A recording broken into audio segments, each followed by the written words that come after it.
Hello everyone. So today we'll continue our discussion about Bitcoin and how it uses cryptography and different data structures.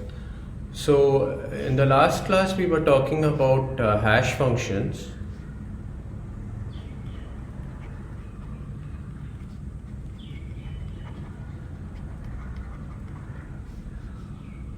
And I wanted to begin with a discussion of SHA-256, which Bitcoin uses.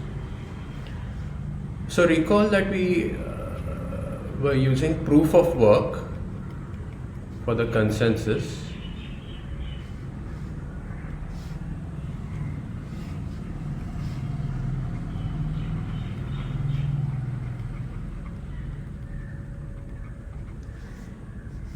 And how did it work? Well, suppose there was a block which everybody had agreed to. Each miner, each person who is trying to create the next block will have his own block. Let's say that there are 3 miners over here, A, B and C.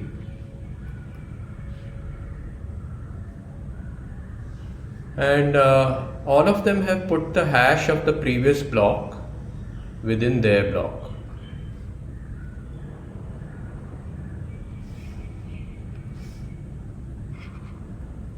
So all of these are potential blocks.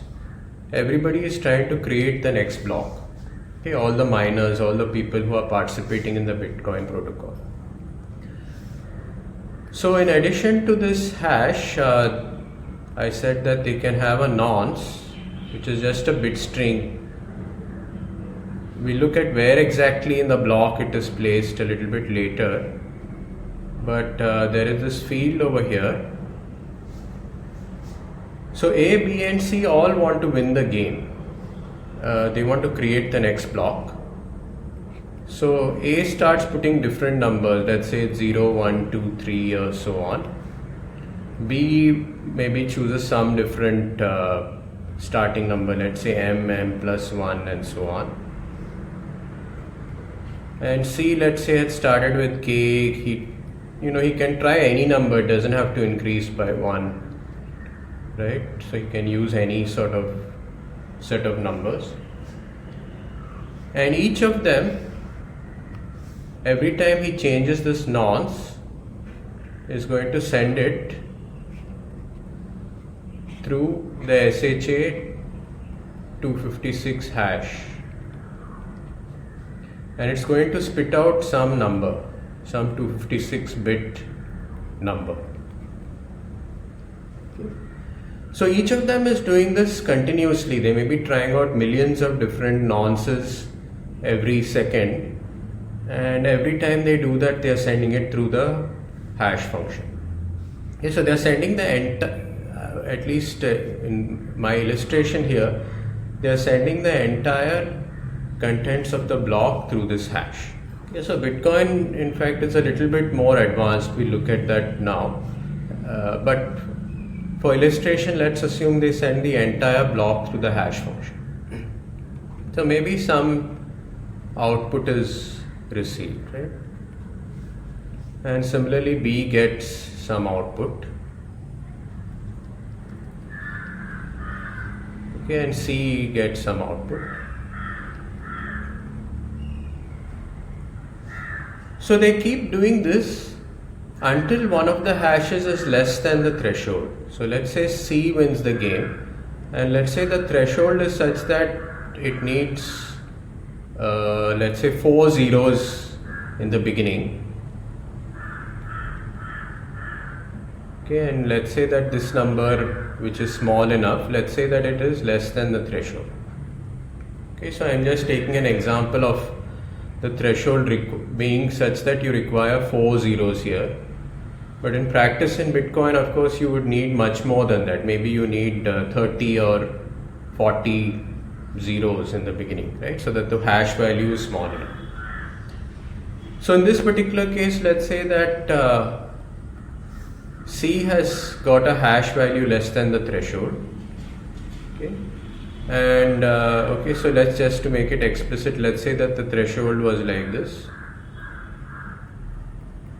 Okay, 4 zeros followed by all ones, and this hash value actually was less than the threshold. So C won the game. So C broadcasts his block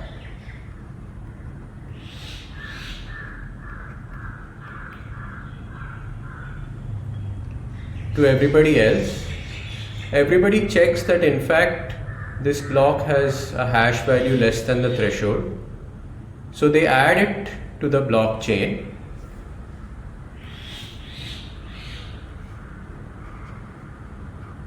So there were these previous blocks,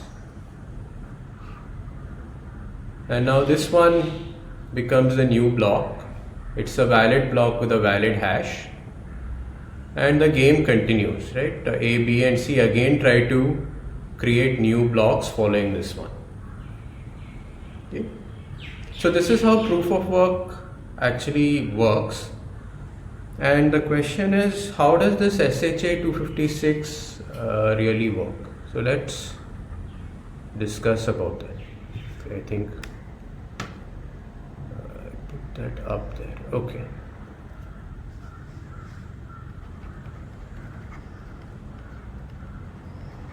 So we want the hash function to perform quickly. I mean, we want to be able to run the hash function really fast.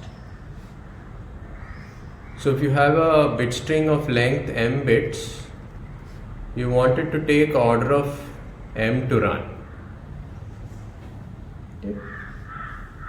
It shouldn't be n square or m cube or something like that, right? It shouldn't take too much of time. So how do we do that? So here is the basic structure of how it works.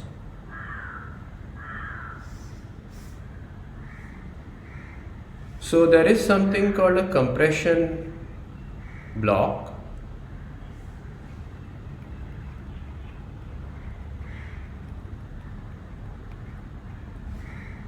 So obviously if we are compressing m bits, where m could be anything to 256 bits, there has to be something like a compression block. So the compression block in SHA-256 takes an input. This comes from the data.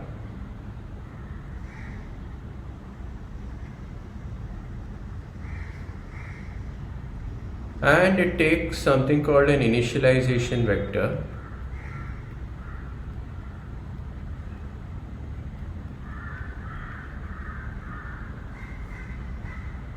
Okay. And out comes 256 bits.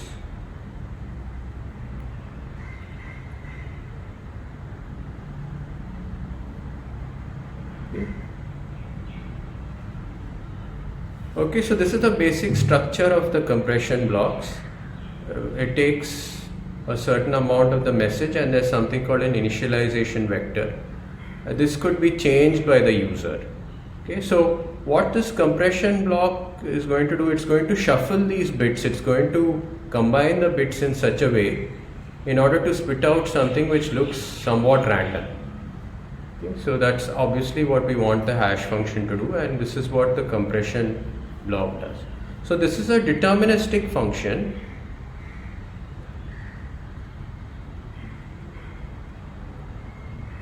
In the random oracle model, the random oracle was allowed to generate random numbers, whereas here we are not allowed to do that. It's a completely deterministic function. Okay, but this compression function has to scramble the bits in such a way and combine them and reduce them in number, and it has to do it in such a way that it still holds the properties that we studied before. You need to have collision resistance, you need to have things like hiding property, you need to have puzzle friendliness and so on. Okay, so this is the basic structure, and it has a fixed number of bits as input. So the initialization vector is 256 bits.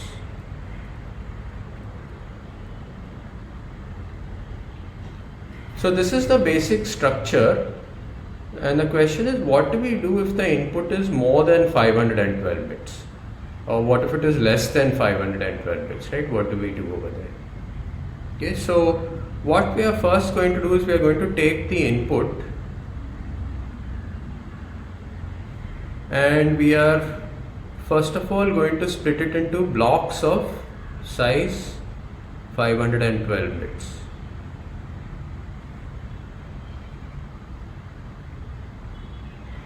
So we've split it up into 512 bits, 512 bits and so on.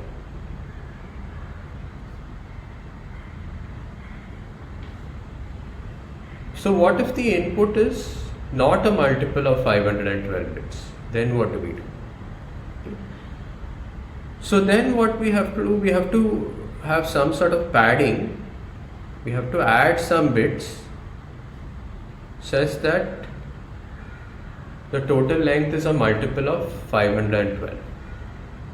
And the question is, how do we do this? So one idea is that you just add zeros to the end of the bit string.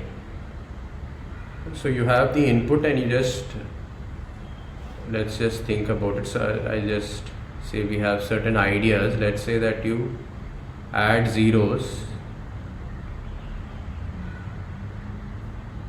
to pad.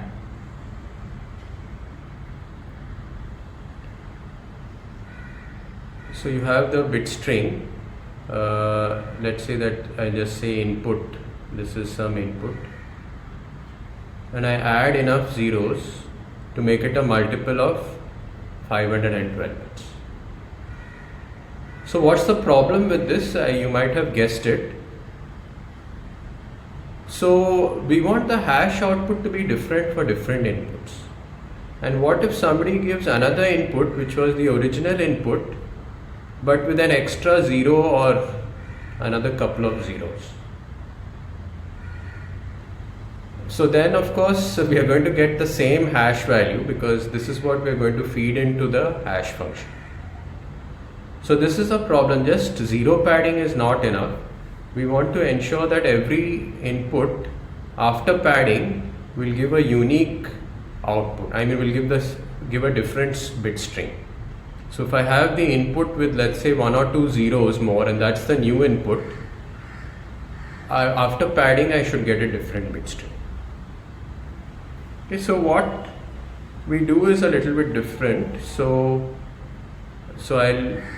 let's look at another idea, which is what is used in practice. So let's assume that the block size is not 512 bits. Let's assume block size.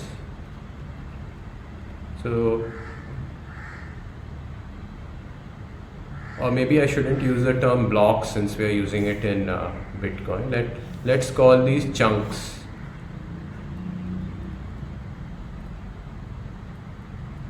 Okay, the literature might actually talk about them as blocks, but let's not confuse with the Bitcoin law. So assume that the chunk size is 8 bits. So we want to split our data into chunks of size 8 bits. And let's say that this is the chunk 1 and so on. And let's say the input is of size 9 bits.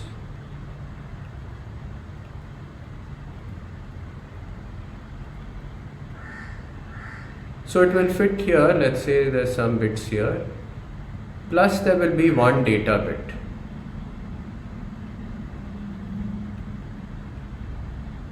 Remaining. Okay.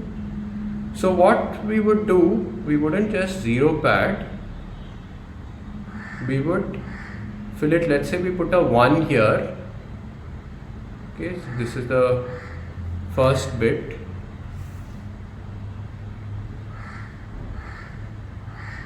And follow that up with zeros.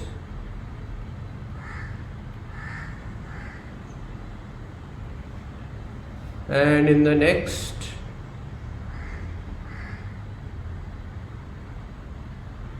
blocks, we would put the length of the input.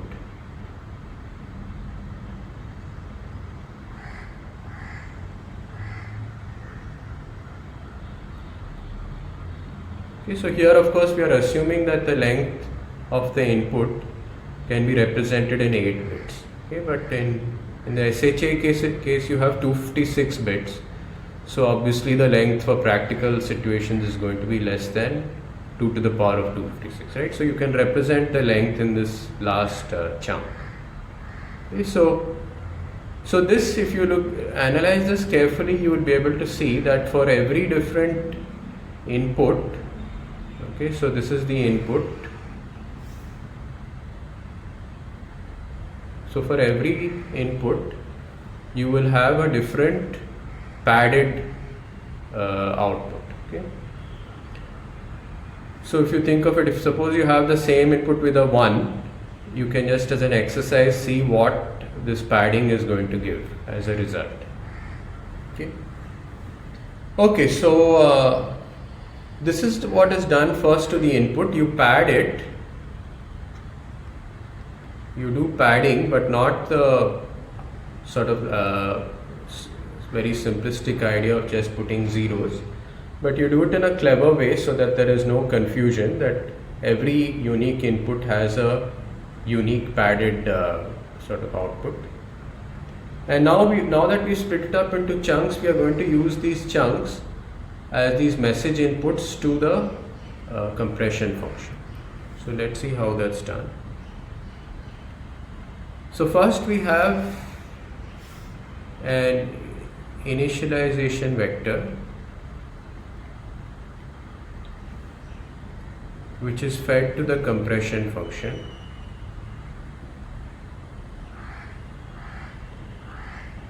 And this first 512 bits, so the first 512 bits are fed to the compression function along with an initialization vector.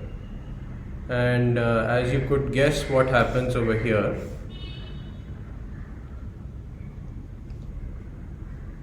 we feed the next 512 bits to the compression function next, and the output of this, which is 256 bits, is fed as the new initialization vector for the compression function.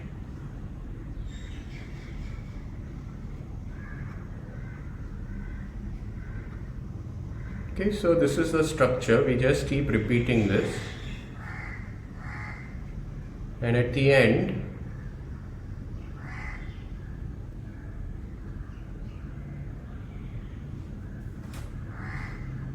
we have the last compression function and the output, which is the hash value.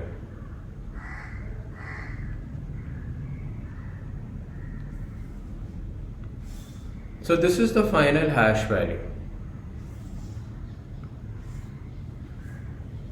So the question is this order of m? So if you have m bits, is this order of m? And clearly you can see it is, right? The more 512 bit chunks you have to have more computation, but it's linear in the number of chunks. Okay, so we've achieved what we want.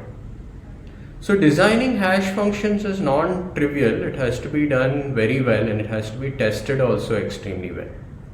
Right? So and only then does something get standardized. So I'll give you a reference for a good book, which is sort of not too theoretical, but I'll give it to you maybe by email. Yes, which explains hash functions in some detail and how they actually have to design these compression functions. Okay. So it turns out that no hash function has been proven to have the properties that we discussed. Okay. So no hash function has been proven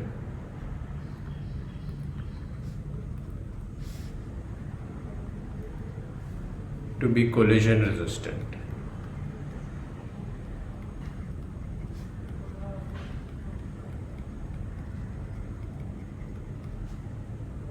So that's something remarkable. Well, the thing is, I mean, the problem is that these hash functions are deterministic. There is no random input. So whereas the random oracle model we know is collision resistant because it generates these random numbers, that's not true for real hash function. And people use things like MD5 for a long time. You would have people saying that this is my code and this is the MD5 hash value. Okay, so when you download the code, make sure after you compute the MD5 that it actually matches with this MD5 value which I put there. Okay. But it turns out that MD5 has been cracked. Okay, so you should never use MD5, and even SHA1, which was an older hash function, has been cracked. So people think SHA-256 will never be cracked. It has 256 bits, but you can never bet on it. Maybe someday people will just crack SHA-256 and they'll be able to maybe develop easy methods to generate multiple bit strings which have the same hash output. Okay. So Satoshi, of course, assumed that this is not going to be cracked. Okay, so both these are cracked, and this is not yet cracked. So by cracked, of course, I mean finding two input bit strings which have the same output hash value. Okay. So in cryptography we have some amount of faith. It is not the only place where we have faith in cryptography. I mean, it's not, everything is not proved. So for example, we think certain encryption schemes are sort of impossible to crack, right? But you never know, maybe tomorrow somebody might find a method in order to break it. So where do we use hash functions? So clearly we've already seen one example where in a particular block you put the hash value of the previous block. Okay. But where else do we use it? Okay, so let's talk about uses of hash functions.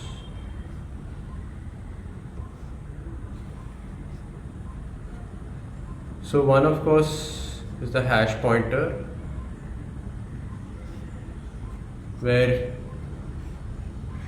each block has the hash value of the previous one.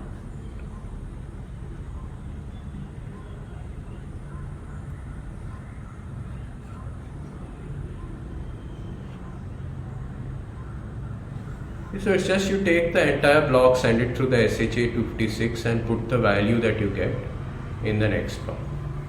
So it looks very much like a linked list, except that these are not pointers to the memory location of the previous block, but it's just saying what is the hash value of the previous block.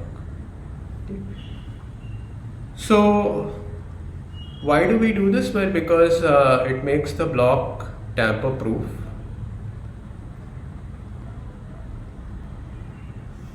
If somebody changes even one bit over here, the hash value is going to change. Okay, so for example, suppose you're a newcomer to Bitcoin and you ask somebody else, I don't have the blocks, can you give me all the blocks? And he gives you some set of blocks. And suppose you know this last hash value.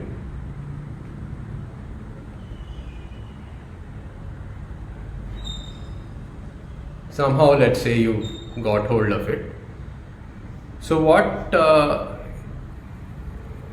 you're going to do when he gives you this list of hashes, you calculate the, let's say this is, you start with the Genesis block, and you take the hash of the Genesis block, verify that that is what is put here, you take the hash of this block and so on, and you verify that that's what is put here and so on, and you go all the way to the end. Now if somebody anywhere has changed even a single bit, let's say he's flipped the bit somewhere, the hash value of this block is not going to match with the next one, and you are going to be able to catch him out. Okay, so if you have this last hash value and whatever you get before that matches with it, then you can be sure that it's the correct information you're getting. And that's why we say that the blockchains are tamper proof. Of course, we are assuming that SHA-256 is collision resistant, right? And if it is not, then you're in trouble, because somebody could give you a block which is different from the original block. Okay, then the whole Bitcoin system is going to collapse. So we'll have to think that what if people are near to cracking SHA-256? What do the Bitcoin people do then? Okay, so that's something to think about. They have to shift to a new system and reach some agreement, right, about a new hash function and so. Okay, but right now at least people believe SHA-256 to be very robust.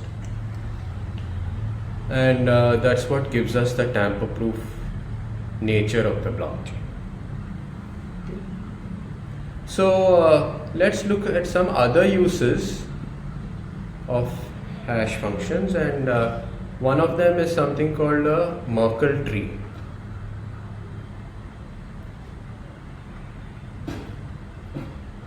So before I forget,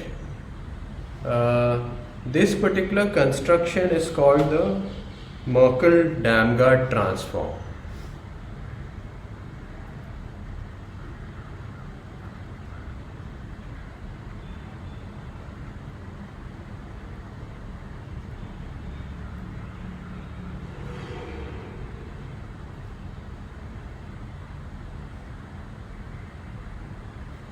So this whole idea of having this set up and repeating it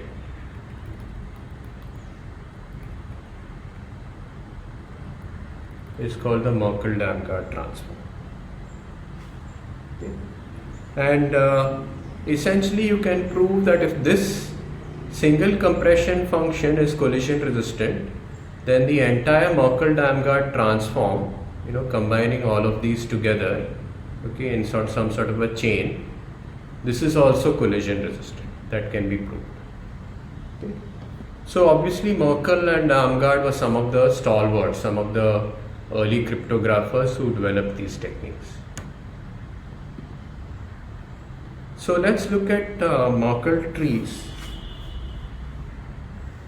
So there is a slight issue with what I had discussed earlier.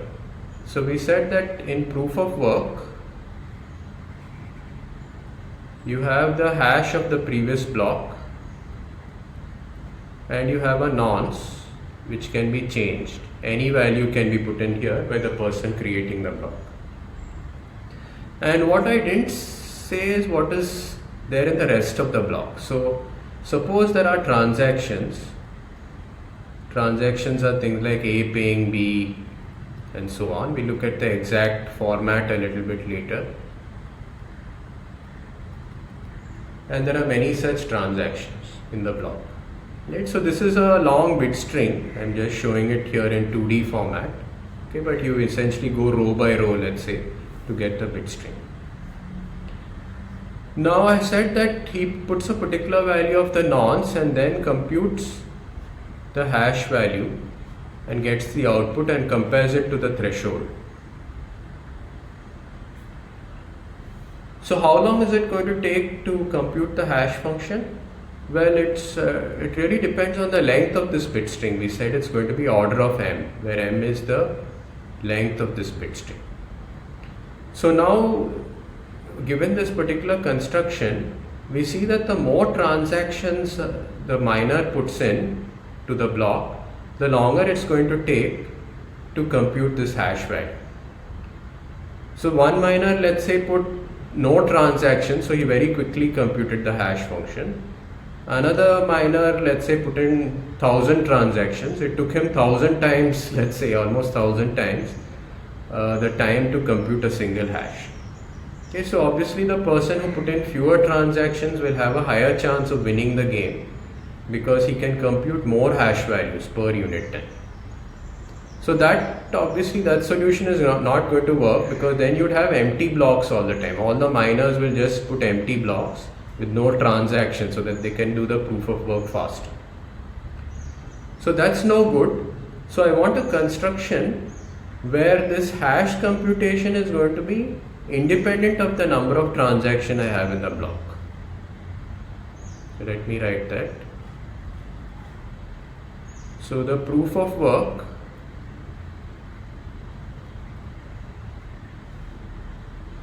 hash computation should be independent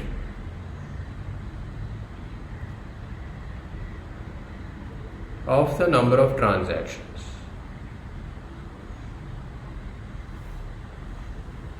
So how are we going to do this?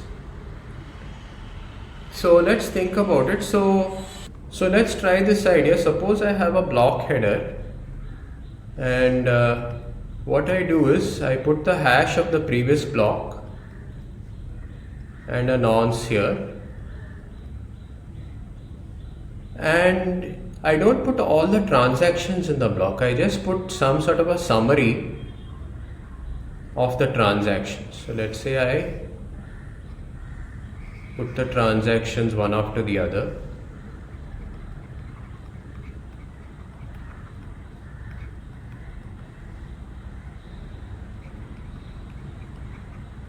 Let's say I have n different transactions, and I put a summary of in this.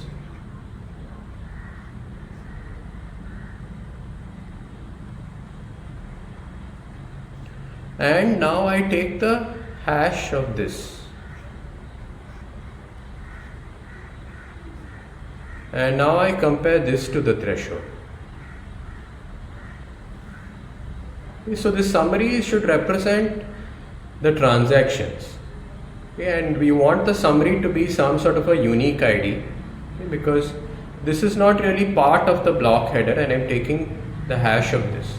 So what am I going to use to summarize it? As you can guess, we are going to just use the hash of these transactions. So suppose I do this, I take all these transactions, I compute the hash once, okay, whether it's one transaction or 1,000 transactions, whatever I've decided. I take this entire bit string, I send it once through the hash function to create this summary and put it over there. Now what I do is I change the nonce value repeatedly and compute the hash, okay, and check whether it's less than the threshold. So as you can see, this is only done one time. So the proof of work now really doesn't depend on the number of transactions I have in the block. I could choose to have no transactions, okay, I could leave this, let's say, empty, or maybe I put zeros in place of this summary here. Otherwise I could put more and more transactions, but I have to do this computation only once. This is done only once. And the proof of work for which I have to do millions or even trillions of computations of this hash function, that is not going to really depend on the number of transactions. Because the size of this block header is the same for everyone, independent of the number of transactions n that they put in. Okay, so this is one way to do it, right? So I split up the block into a block header and the set of transactions which are not really used repeatedly in the proof of work. Okay, so just the hash value of the transaction is put in the block header, and that is done repeatedly. This is done again and again.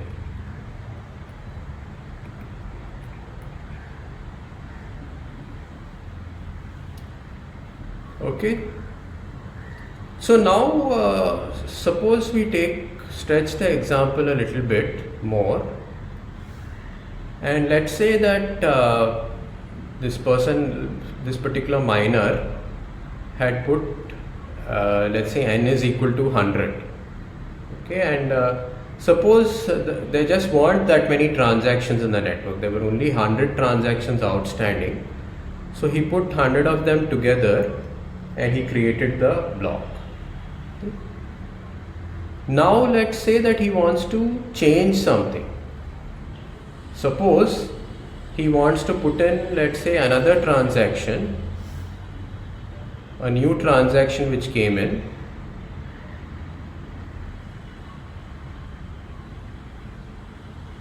transaction n plus 1. Okay. Now you see what happens. He would have to update this hash value which is there in the block header, which corresponds to these transactions.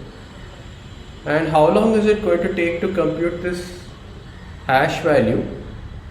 Well, if you start from scratch, of course, it's going to take you all the way up to here. Okay. And if this is of size m, it's going to take order of m to compute this hash value. So it's going to take us a lot of time proportional to m to update this summary, if at all there is going to be any change in the transactions. Okay, so of course you might think of optimizing that. Since the Merkle-Damgard transform, maybe you can start with the original hash and then change things a little bit, right? Maybe you only need one more step of the Merkle-Damgard transform. But it's not that straightforward because we are doing padding, right? So when you add this transaction, you have to come up with a new input, which is a padded version of this new input. And it may not be so trivial to extend the Merkle-Damgard transform, right? You may have to start somewhere in between, a few chunks before the end. Okay, or at least you'll have to store the outputs of the chunks somewhere else, right? So it becomes non-trivial. But clearly, if you want to replace some transaction, let's say here, replace this with a new transaction, you would have to redo the computation of this hash again in order to update this value over here. Okay. Also, there we'll see that there are certain other things you may want to do. So somebody may, for example, want to discard transactions. Somebody may want to throw out certain transaction to save on his memory. Okay. It just may be that you have hundreds of gigabytes, maybe several terabytes of Bitcoin, and there are certain transactions which are useless, will never be needed anymore, and you want to get rid of them. Okay, so in this sort of a situation, you can't get rid of those transactions because you would need them in order to verify this particular hash value. Okay, in case somebody asks for it. Okay, so we look at what exactly I mean in a moment when we see the solution that Satoshi used. Okay, so this idea of splitting up into block header and transactions is a good one, but this whole idea of putting all the transactions into one big long string and computing the hash and putting it in here doesn't seem to be so elegant. So Satoshi used something called a Merkle tree, which is not his construction, it was there before, right? But he found it to be very useful. So what is a Merkle tree and what does it look like?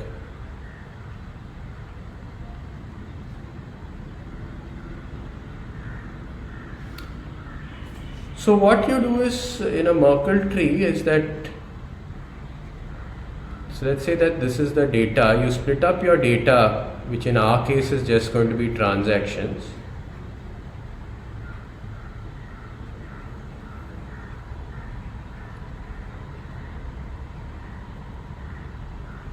And you don't compute the hash of them as if they were one long string.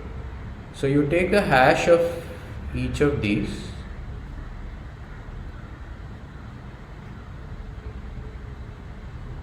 okay, so you get some outputs. Now you repeatedly take hashes to form a tree structure.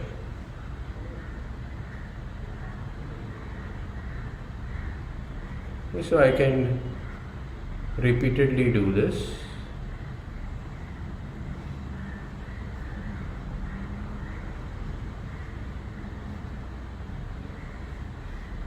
And as you can imagine, I have a parallel structure over here.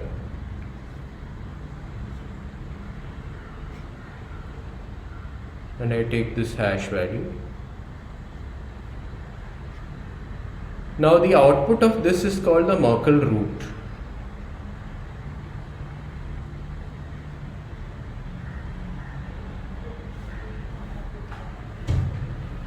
So we've just to recap, if we split up the transactions like this, each of these could be a different transaction or whatever. Each of these is 256 bits.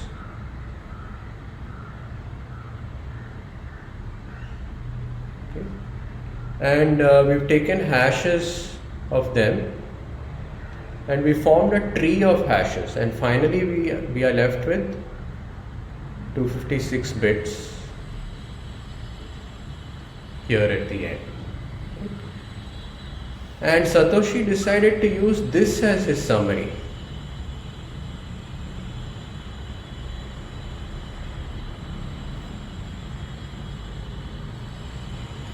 So let's see how its advantages over a previous idea, the naive idea which we had discussed earlier. Okay, so suppose somebody wants to, let's say he wants to, let's say that at the end, let's say he had a dummy set of data, let's say that he had just padded this with zeros. Okay, initially maybe there weren't enough transactions, so he didn't have a long enough bit string to build a full tree. So let's say there were some dummy bits at the end. Let's say that this was also dummy bits. And now let's say that now he wants to add a transaction. So what he does is he puts a transaction here, a genuine Bitcoin transaction, and now he wants to update this summary. So how much computation would he have to do to update the summary?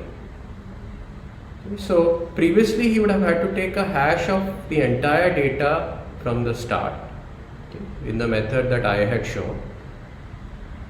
But now, as you see, what he would have to do is he would just have to update these few hash values. And how much time is this going to take?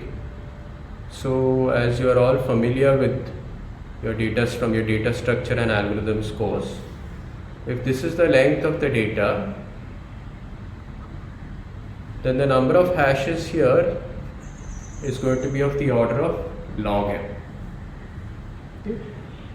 So it's not such a big deal if he replaces some transaction or he adds a few transactions, right? It's going to take log m time in order to update this summary. Okay, so this is one advantage. But what is the second advantage?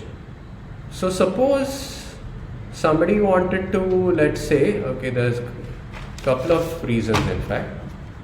So let's talk about advantages.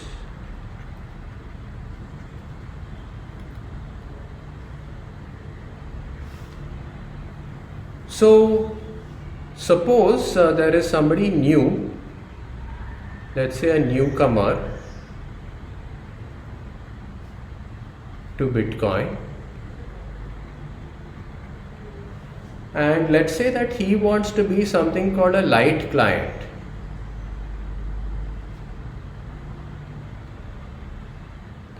So a light client doesn't want to store all the transactions of the blockchain, he only stores the block headers.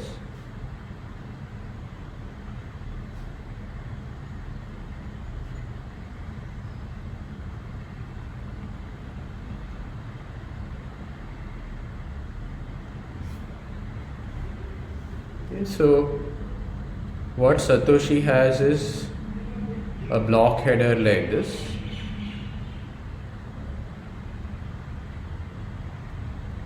So the block header has the hash and the nonce, and it has the Merkle root.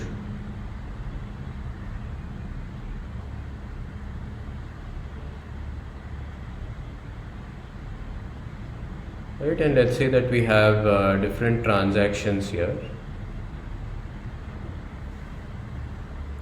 And normally a miner would store everything, but a light client says that okay, I just want to store the headers just so that I don't use up too much of space on my machine.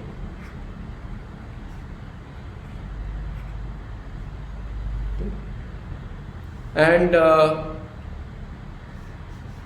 what is he able to do with just these few block headers? So he only stores the block headers. Well, he's able to verify the proof of work. So the proof of work we said is just done on the block header. So he's able to verify that this hash indeed corresponds to the hash of the previous block header. This one is the hash of the previous block header and so on, right? And he doesn't store these transactions or the rest of the Merkle tree. Now somebody comes and tells this light client that I have a transaction which is part of the Bitcoin blockchain.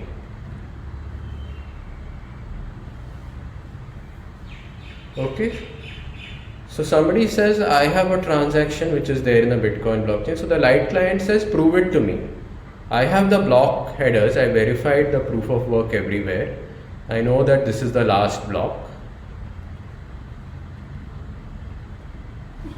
Prove to me that your transaction is in the blockchain. So how is he able to prove it? So let's say that it belongs to this particular block and you have the Merkle root over here. So let's say that there was some other transactions over here, right? And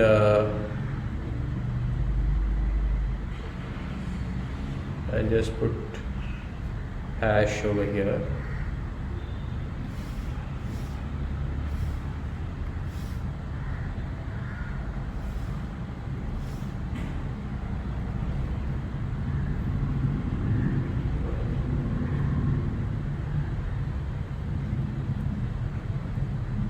Right, and so let's say finally, let's say that there's the rest of the tree here. Finally, this value is put as the Merkle root over there. So how does this person who's come with this transaction prove that his transaction belongs to this block? So what he has to do is, of course he's presenting this transaction. Now he has to give enough of proof. He'll have to give this hash value. Okay, so he might have to give this part of the data, and he gives all these appropriate hash values, okay, of different hash values in the tree, only those which are required in order to be able to compute this Merkle root. Okay, so we are assuming that the SHA-256 is collision resistant. So once he's given these two, somebody can verify this hash value, okay, just by taking these two. So the person is confident about this. Then he gives this hash value, okay, which together with which this particular hash value can be calculated. Then he hasn't given all these hash values, that's not required. He's only given the hash value at the next level in the tree and so on, until this light client is able to verify, he's able to recalculate the Merkle root which is stored in his block. Okay. So this sort of a Merkle proof, it's called by some, let's say Merkle proof, is giving certain hash values in the tree so that you can reconstruct the Merkle root. Okay. And now the light client is confident that in fact this transaction belonged to this particular block, okay, because this Merkle root is a unique ID. There is no other way, there is no other bit string that we know which can lead to a recalculation of the same Merkle root. Okay. So of course he has to give a little bit extra information, but the Merkle proof is again order of log m, where m is the size of the transactions all put together in the particular block. Okay, so it's an efficient way of proving to somebody that your transaction belongs to a block. Okay, instead of order of m, we are going to order of log m.